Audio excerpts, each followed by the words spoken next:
Do you know how heavy metals can impact the immune system?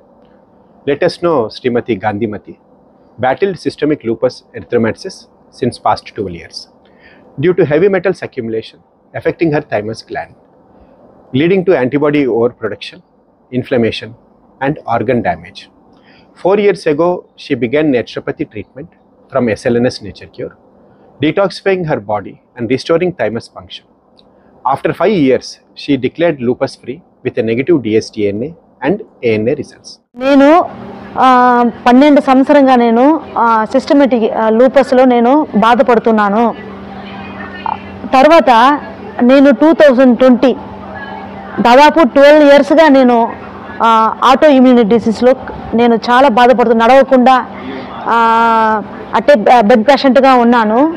తర్వాత నేను 2020లో మన SLNS nature cure hospital doctor Karthik Reddy ఆయన గూగుల్లో search చేసి ఆయన కనుక్కున్నాను. తర్వాత ఇక్కడ వచ్చి జాయిన్ చేశాను.